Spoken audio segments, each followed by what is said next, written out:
Dear students, welcome back to my channel. এই ভিডিওতে আমরা প্রশ্নবিচিত্রা মাধ্যমিক 2022 volume 3 math model question paper 1 5-এর দাগ সমাধান করব। প্রথম প্রশ্নটি লক্ষ্য করো।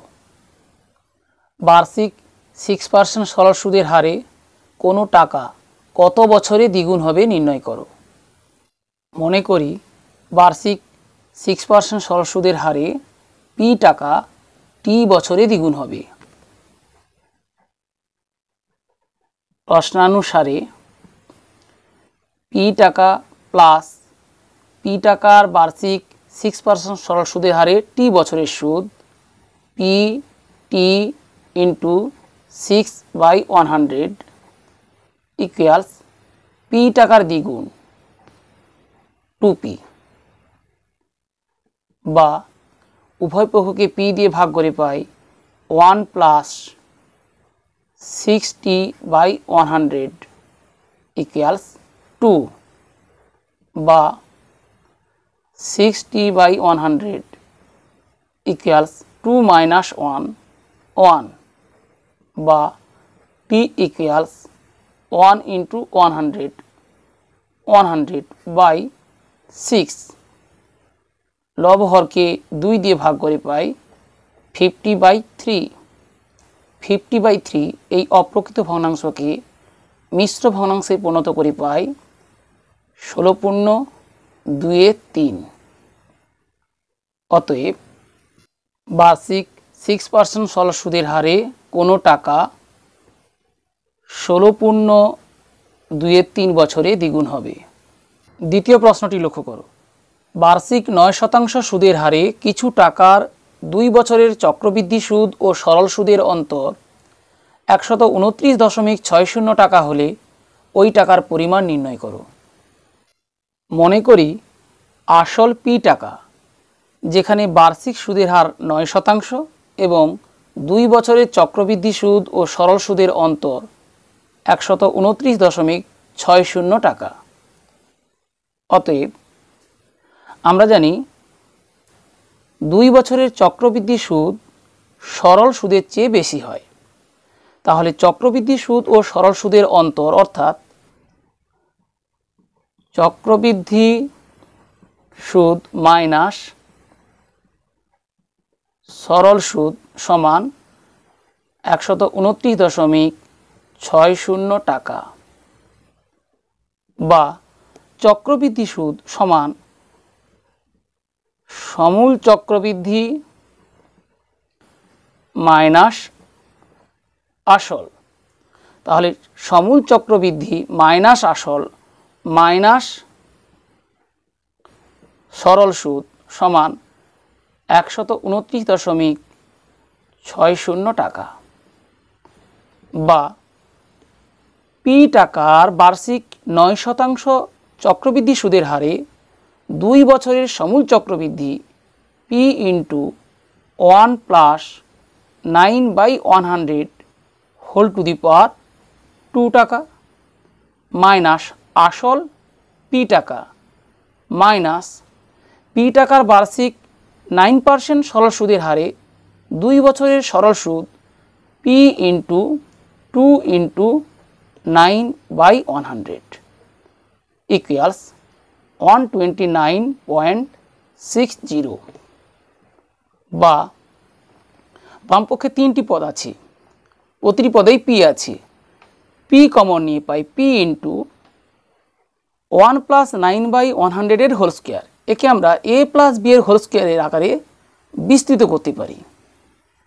এ প্লাস বি এর whole square equals A square plus 2ab plus B square, অর্থাৎ এখানে 1 স্কোয়ার 1 প্লাস 2 ইন্টু 1 ইন্টু 9/100 অর্থাৎ 18/100 প্লাস বি স্কোয়ার 9/100 এর হোল স্কোয়ার 9 স্কোয়ার 81/100 এর স্কোয়ার 100 ইন্টু 100 10,000 মাইনাস পিকে পি দিয়ে ভাগ করে পাই 1 মাইনাস 2 ইন্টু 9 ইন্টু পি, এর থেকে পি কমন নিয়েছি 18/100 ইকুয়ালস 129.60 বা বন্ধনীর ভেতর আছে 1 - 1, বন্ধনীর ভেতর আছে 18/100 মাইনাস 18/100। তাহলে P ইন্টু 81/10,000 ইকুয়ালস 129.60 বা এই সমীকরণ থেকে আমরা P এর মান নির্ণয় করে নেব। P equals 129.60 into 10,000 divided by 81।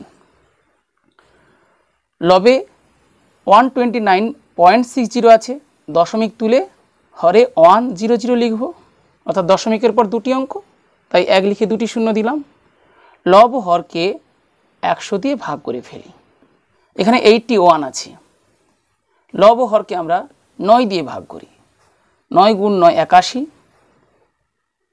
9 একে 9, 3 × 10 = 9, 39, 9 গুণ 4 36, 3 × 10 = 6 36, 9 × 4 = 36, 9 0 0। পুনরায় লব হরকে 9 দিয়ে ভাগ করি। 9 একে 9, 9 একে 9, 54, 9 × 6 = 54, 9 0 0, অর্থাৎ 160 গুণ 100 সমান 16,000। অতএব নির্ণেয় আসল 16,000 টাকা। তৃতীয় প্রশ্নটি লক্ষ্য করো। দীপু, রাবেয়া এবং মেঘা যথাক্রমে 6,500 টাকা, 5,200 টাকা ও 9,100 টাকা মূলধন নিয়ে একটি ছোট ব্যবসা শুরু করলো। ঠিক 1 বছর পর 14,400 টাকা লাভ হলো। ওই লাভের 2/3 অংশ তারা সমানভাবে এবং বাকি অংশ মূলধনের অনুপাতে ভাগ করে নিলে কে কত টাকা লভ্যাংশ পাবে? 1 বছর পর লাভ 14,400 টাকা। ওই লাভের 2/3 অংশ তারা সমানভাবে ভাগ করে নেবে। ওই লাভের 2/3 অংশ সমান 14,400 গুণ 2/3 টাকা। 3 × 4 = 12, 3 গুণ 8 = 24, 3 0 0, 3 0 0, 48 গুণ 2 = 96, অর্থাৎ 9,600 টাকা। ওই 9,600 টাকা 3 জনে সমানভাবে ভাগ করে নিলে প্রত্যেকে পায় 9,600 ভাগ 3 টাকা সমান 3200 টাকা। বাকি 14,400 মাইনাস 9,600 টাকা সমান 4,800 টাকা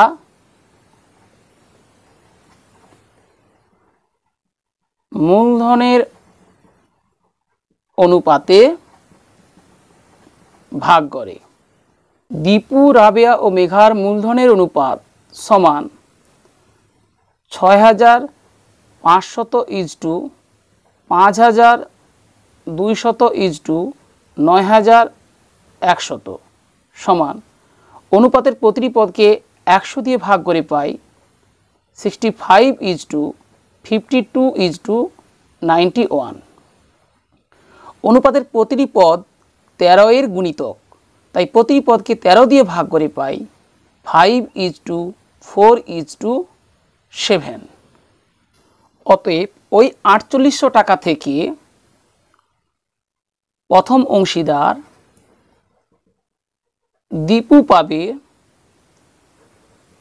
4800 গুণ দীপু এর মূলধনের আনুপাতিক ভাগাহার 5 / আনুপাতিক যোগফল 5 + 4 + 7 টাকা সমান 4800 গুণ 5/16 টাকা। 16 গুণ 3 48, 3 গুণ 5 15, 1500 টাকা। দ্বিতীয় অংশীদার রাবিয়া। রাবিয়া পাবে 4800 গুণ রাবিয়ার মূলধনের আনুপাতিক ভাগাহার 4/16 টাকা। 16 গুণ 3 48, 4 গুণ 3 12, তাহলে 1200 টাকা।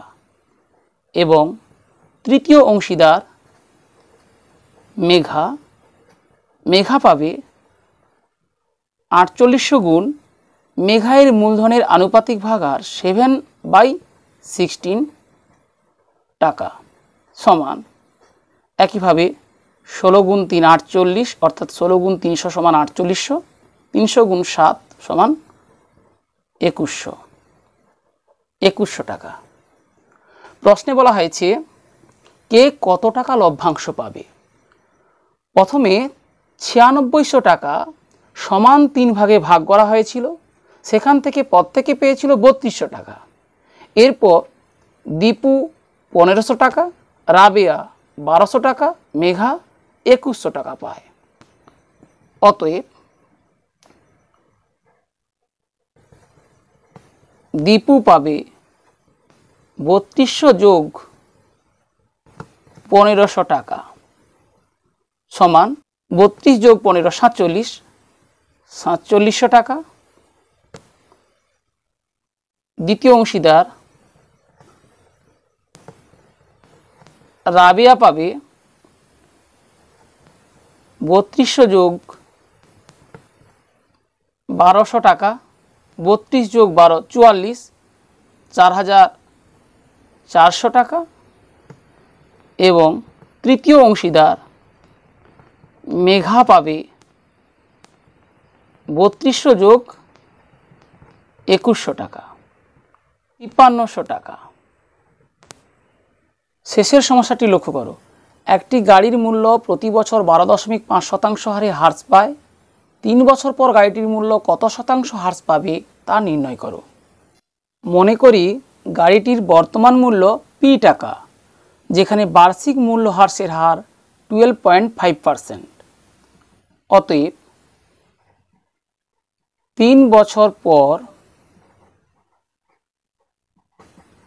গাড়িটির মূল্য হবে P ইন্টু 1 মাইনাস 12.5/100 এর হোল কিউব টাকা ইকুয়ালস P ইন্টু 1 মাইনাস 125/1000 এর হোল কিউব টাকা। 125কে 25 দিয়ে ভাগ করে পাই 5, 1000কে 25 দিয়ে ভাগ করে পাই 25 4 100, 25 0 0 40, 5 গুণ 8 সমান 40 সমান P ইন্টু 1 মাইনাস 1/8 এর হোল কিউব টাকা সমান P into 1 minus 1/8 equals 8 minus 1 whole divided by 8, অর্থাৎ 7/8, 7/8 এর হোল কিউব টাকা সমান 7 এর কিউব আমরা পাশে করে দেখতে পারি। 7 ইন্টু 7 49 ইন্টু 7, 7 গুণ 9 63 3 6, 7 গুণ 4 28 আর 6 34, তাহলে 343 পি বাই 8 এর কিউব। 8 গুণ 8 64, তাকে 8 দিয়ে গুণ করে পাই 8 4 32, 2 3 8 6 48 আর 3 51, 512। অতএব মূল্য হ্রাস সমান প্রাথমিক মূল্য পি মাইনাস 3 বছর পরের মূল্য 343 পি বাই 512 টাকা সমান লসাগু 512, 512 পি মাইনাস 343 পি সমান 12 থেকে 3 বিয়োগ করে পাই 9, 10 থেকে 4 বিয়োগ করি পাই 6, 4 থেকে 3 বিয়োগ করি পাই 1, 169 পি বাই 512 টাকা। আমাদের গাড়িটির মূল্য কত শতাংশ হ্রাস পাবে তা নির্ণয় করতে হবে। অতএব মূল্য হ্রাসের হার ইকুয়ালস মূল্য হ্রাস 169p বাই 512 বাই প্রাথমিক মূল্য p, যেহেতু শতকরা হার নির্ণয় করব, into 100% equals 169p by 512 into 1/p into 100%। লব ও হরকে p দিয়ে ভাগ করলাম, ইকুয়ালস 169 ইন্টু 100 অর্থাৎ 16900 বাই 512 শতাংশ, 16900 বাই 512। এই ভগ্নাংশটিকে লঘিষ্ঠ আকারে পরিণত করে নেব। 16900 বাই 512 শতাংশ সমান লব হরকে 2 দিয়ে ভাগ করে পাই 8 গুণ 2 16, 4 গুণ 2 8, 5 গুণ 2 10, 2 গুণ 0 0 বাই 2 গুণ 2 4, 5 গুণ 2 10, 6 গুণ 2 12, 256 শতাংশ সমান পুনরায় লব হরকে 2 দিয়ে ভাগ করে পাই 4225 বাই 128% সমান ভগ্নাংশটির এটি লঘিষ্ঠ আকার। এক্ষেত্রে আমরা 128 দিয়ে 4225কে ভাগ করে নেব। 128 গুণ 3, 3 গুণ 8 24 4, 2, 3 গুণ 2 6, 2 8, 3 1 3, 12 থেকে 4 বিয়োগ করে পাই 8, 11 থেকে 8 বিয়োগ করে পাই 3। তাহলে পরের অঙ্ক 5 নামালাম 385, পুনরায় 3 দিয়ে গুণ করে পাই 384। 385 থেকে 384 বিয়োগ করে পাই 1। একক অঙ্কের পরে ধরি এখানে দশমিক, পরে দশাংশ, শতাংশ, সহস্রাংশ, অতিরি ঘরে 0 আছে। তাহলে পরের অঙ্ক 0 নামালাম, 128 গুণ 0 ইকুয়ালস 0 হবে। তাই দশমিকের পর একটা 0 দিয়ে আরেকটি 0 নামালাম। 128 গুণ 0 ইকুয়ালস 0 হবে, তাই 0 দিয়ে পরের 0 নামালাম। 128কে এবার কত দিয়ে গুণ করব যা হাজারের কাছাকাছি, হাজারের কম হবে? 7 দিয়ে গুণ করে পাই 7 গুণ 8 56 6 5, 7 গুণ 2 14 আর 5 19 9 1, 7 1 7 আর 1 8। 10 থেকে 6 বিয়োগ করে পাই 4, 9 থেকে 9 বিয়োগ করে পাই 0, 9 থেকে 8 বিয়োগ করে পাই 1, 104। একইভাবে পরের আরেকটি অঙ্ক 0 নামালাম, 1040। 128কে এরপরে আমরা 8 দিয়ে গুণ করব। 8 গুণ 8 64 4 6, 8 গুণ 2 16, 16 আর 6 22 2 2, 8 1 8 আর 2 10। 40 থেকে 24 বিয়োগ করে পাই 16। একইভাবে পরের আরেকটি অঙ্ক 0 নামাবো। 128 গুণ 1 সমান 128। 160 থেকে 128 বিয়োগ করে পাই 2 3 অর্থাৎ 32। পরের অঙ্ক 0 নামালাম। 128-এর 2 গুণ সমান 256। 320 থেকে 256 বিয়োগ করি, 10 থেকে 6 বিয়োগ করে পাই 4, 11 থেকে 5 বিয়োগ করে পাই 6 64। পরের অঙ্ক 0 নামালাম। 128 গুণ 5, 5 গুণ 8 40 0 4, 5 গুণ 2 10 4 14 4 1, 5 1 5 আর 1 6। তাহলে ভাগফল 33.007812 অর্থাৎ 33 দশমিক, দশমিকের পর 2 অঙ্ক নিলে আমরা দেখতে পাচ্ছি দশমিকের পরে 3 নম্বর ঘরে 7 আছে। 5 বা 5-এর বেশি থাকলে এখানে শূন্যের সাথে 1 যোগ করতে হবে, অর্থাৎ 0.1% প্রায়। প্রিয় শিক্ষার্থীরা, আশা করি এই পর্বের প্রতিটি সমস্যার সমাধান কৌশল বুঝতে পেরেছো। বুঝতে কোনো সমস্যা হলে কমেন্ট বক্সে জানাও।